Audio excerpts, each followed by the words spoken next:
So yes people, how are you all guys. इस video के अंदर हम लोग क्या करेंगे, section 164 we talk about the disqualification of director, उसको कंप्लीट कर लेंगे 5-10 मिनट के अंदर। The most important reason why I am recording this class is कि अगर आज अपने क्लास में ये पूरा सेक्शन पढ़ लिया तो आपको बहुत अच्छे से याद होगा, लेकिन जब बात आता है कि हम लोग रिवीजन को बैठते हैं तो पूरा सेक्शन स्टार्ट करना, फिर से पढ़ना, छोटी छोटी बारीकाई को समझना थोड़ा तकलीफ वाला काम होता है। तो हम लोग जनरली क्या सोचते हैं कि यार एक छोटा सा रिवीजन लेक्चर देख लो, उसके बाद मैं खुद पढ़ लूँगा। तो बस यही पर्पज़ है कि आप इस वीडियो को देखो तो 5-1 मिनट में आप पूरा एमडी को, मतलब डिस्क्वालिफिकेशन ऑफ डायरेक्टर को याद कर लो और उसके बाद में सेल्फ स्टडी करना शुरू कर लो। ठीक है, तो मैं वही नोट्स यूज़ कर रहा हूँ जो मैंने आपको क्लास के अंदर बना के दिए थे। ठीक है, तो सबसे पहला क्वेश्चन आता है कि अगर आपको किसी कंपनी में डायरेक्टर बनना है तो एज अ माइनर क्या आप डायरेक्टर बन सकते हो? Answer is no. Is there any qualification, right, education वगैरह? नो।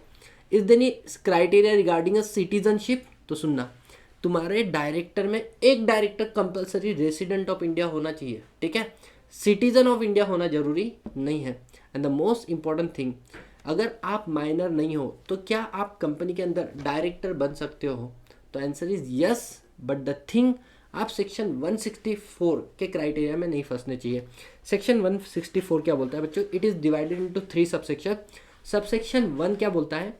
सबसेक्शन 1 बोलता है कि अगर कोई भी पर्सन क्लॉज ए से लेकर, है ना, सबसेक्शन 1 क्लॉज ए से लेकर आई वाले क्राइटेरिया के अंदर फंस जाता है तो वो अपनी गलतियों की वजह से डिस्क्वालीफाई हो जाता है किसी भी कंपनी में डायरेक्टर बनने से। ठीक है, और जब आप सेक्शन 164 पढ़ रहे हो तो 167 को लिंक करना पड़ता है। अगर आप किसी कंपनी में डायरेक्टर हो और अगर आप डिस्क्वालिफिकेशन वाली क्राइटेरिया में आ जाते हो तो आपको वहाँ से, उस कंपनी से अपना ऑफिस वैकेट करना पड़ेगा।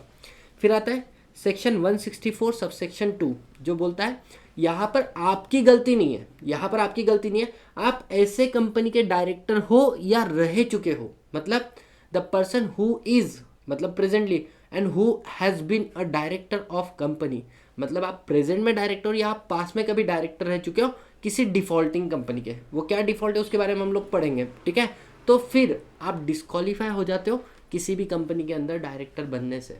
ठीक है, या अपने ही कंपनी में रीअपॉइंट होने से आप डिस्क्वालीफाई हो जाते हो। और सेक्शन 164 सबसेक्शन 3 बोलता है कि प्राइवेट कंपनी आप additional ground of disqualification mention कर सकते हो। अब इन सारी चीज़ों को फटाफट हम लोग कवर कर लेते हैं। सबसे पहला question, when you read section 164 you have to connect section 153, section 165, section 167, section 160, 207, 188 and 196 subsection 3। ये सारी सेक्शन को आपको कनेक्ट करके सेक्शन 164 को पढ़ना पड़ेगा। क्लास में हमने इसको डिटेल में पढ़ा था। अब आते हैं बच्चों, ऊपर से बताऊंगा, otherwise you just see the notes is around 27 pages, it just with respect of section 164, लेकिन हम लोग सिर्फ वही कवर कर रहे हैं जो रिवीजन के पर्पज से इंपॉर्टेंट है। क्वेश्चन आता है कि एक व्यक्ति डिस्क्वालीफाई कब हो जाता है? तो अगर आप अनसाउंड माइंड घोषित कर दिए जाते हो बच्चों किसी भी कॉम्पिटेंट कोर्ट से, अगर कोई हॉस्पिटल आपको अनसाउंड माइंड घोषित कर रहा है तो फिर आप डिस्क्वालीफाई नहीं हो, लेकिन कोर्ट ने घोषित कर दिया तो आप डिस्क्वालीफाई हो गए। इसके बाद में अगर आप अनडिस्चार्ज इंसॉल्वेंट हो, इसका मतलब क्या है?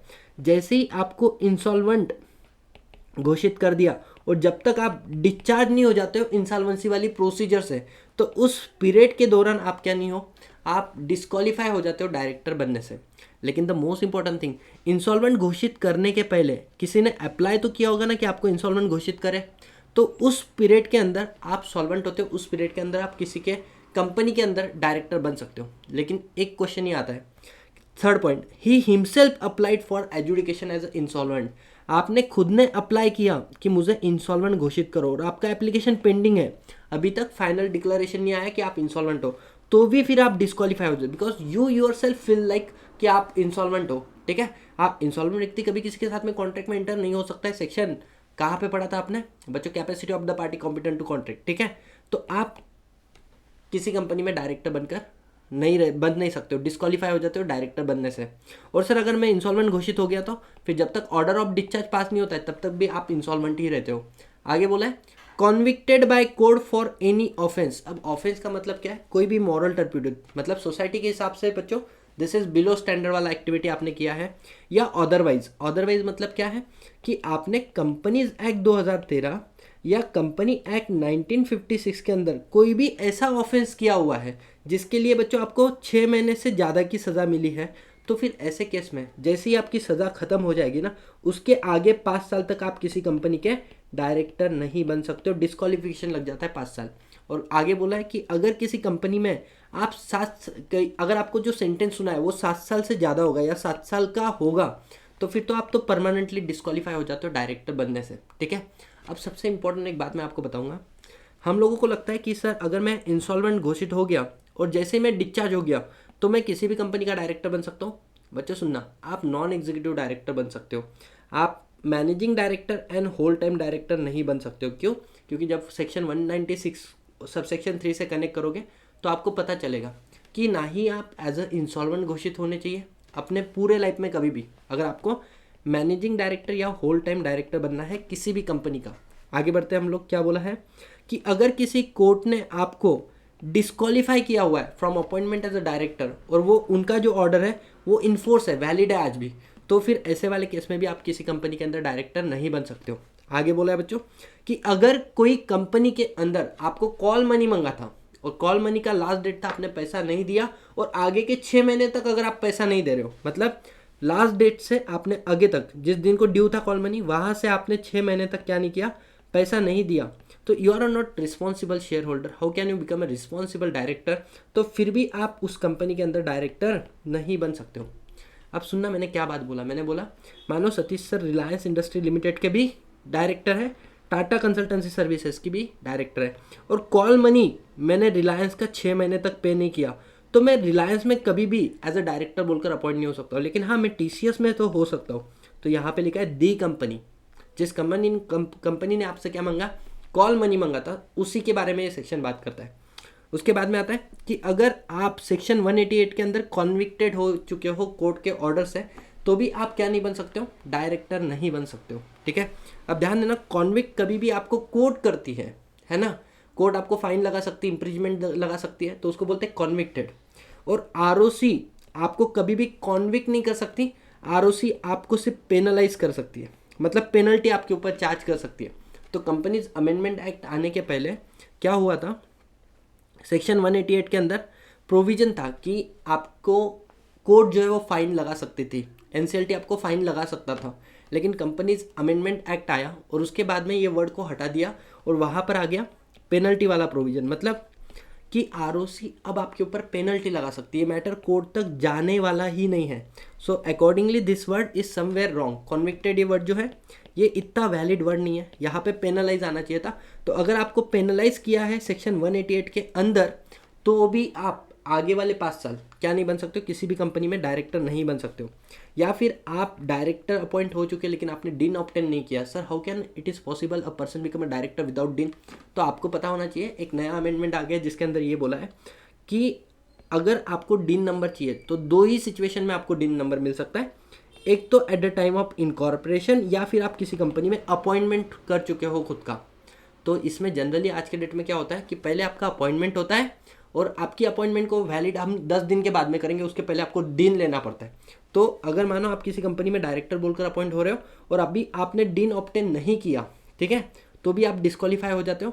या फिर आप जैसे मैक्सिमम नंबर ऑफ डायरेक्टरशिप होती है 20 कंपनी, तो आप उससे ज़्यादा कंपनी के अंदर डायरेक्टरशिप होल्ड कर रहे हो तो भी आप डिस्क्वालीफाई हो जाओगे। समझ में आया? तो सारे पॉइंट आप लोगों को याद आ जाने चाहिए कि कॉम्पिटेंट कोर्ट ने आपको अनसॉल्वेंट डिक्लेयर किया, इंसॉल्वेंट हो चुके हो, अनडिस्चार्ज हो, या आपने खुद ने अप्लाई किया है लेकिन अभी तक आप क्या नहीं हो, आपका एप्लीकेशन पेंडिंग पड़ा हुआ है। सर एक बार इंसॉल्वेंट डिक्लेयर हो जाएगा तो आप सी में नहीं आओगे, फिर आप बी वाले कैटेगरी में ही आ जाओगे। या फिर कोर्ट ने आपको बच्चों 6 महीने से ज़्यादा की सज़ा दी है, समझ में आ रहा है, मॉरल टर्पिडिटी या कंपनी एक्ट के कौन से कॉन्ट्रावेंशन के लिए, तो फिर आगे के 5 साल, या फिर अगर 7 साल के ऊपर की सज़ा दी है तो परमानेंटली डिस्क्वालीफाई हो चुके हैं। कोर्ट ने आपको डिस्क्वालीफाई किया appointment as a director, call money पे नहीं करते हो तो जिस मनी कंपनी का पैसा पे नहीं किया उसके अंदर डायरेक्टर अपॉइंट नहीं हो सकते हो। या फिर अगर मैं बोलूँ डिन ऑब्टेन नहीं किया है, नंबर ऑफ डायरेक्टरशिप ज़्यादा हो गई, ठीक है। आगे आता है बच्चों आपका सेक्शन 164 सबसेक्शन 2।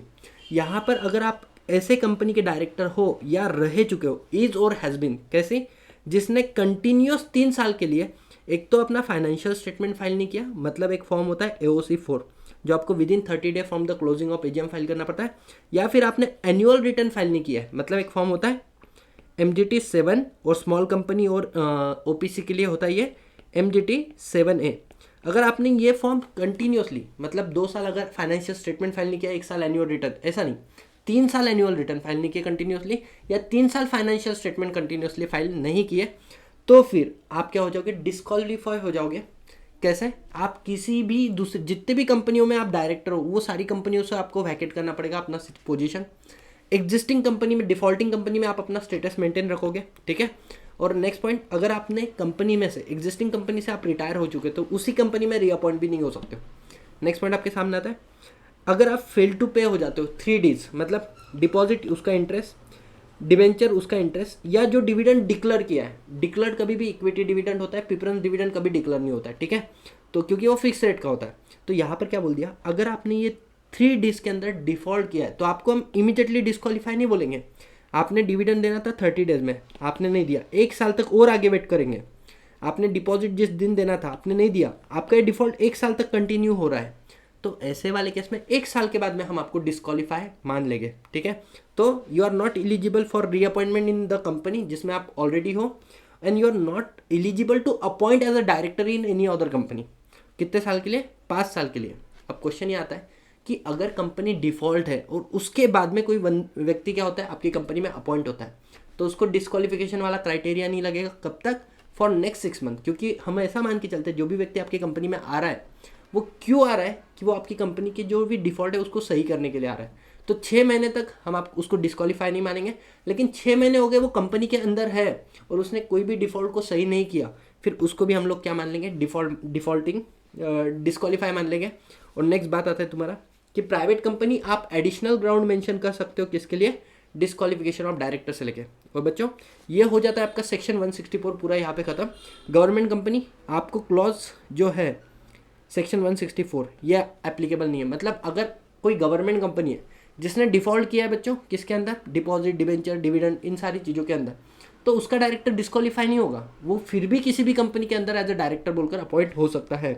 और बच्चों ये तो था हम लोगों का ओवरव्यू। अगर इससे ज़्यादा आप लोग डिटेल देखना चाहते हो तो अपनी रेगुलर क्लासेस में चल जाना, and you will come to know the analysis that we did. ये सारा एनालिसिस है बच्चों जो हमने रेगुलर क्लास के अंदर किया था, एक एक चीज़ को हम लोगों ने पकड़ पकड़ के पढ़ा था, ठीक है। तो ये केस लॉ जो मैंने बना के दिया था आप लोगों को काफ़ी डिटेल में, ठीक है, ये सारी चीज़ें हमें रेगुलर क्लास के लेक्चर से पता चलेगी। So thank you so much. I think आपको ये पूरा सेक्शन रिवाइज हो चुका है।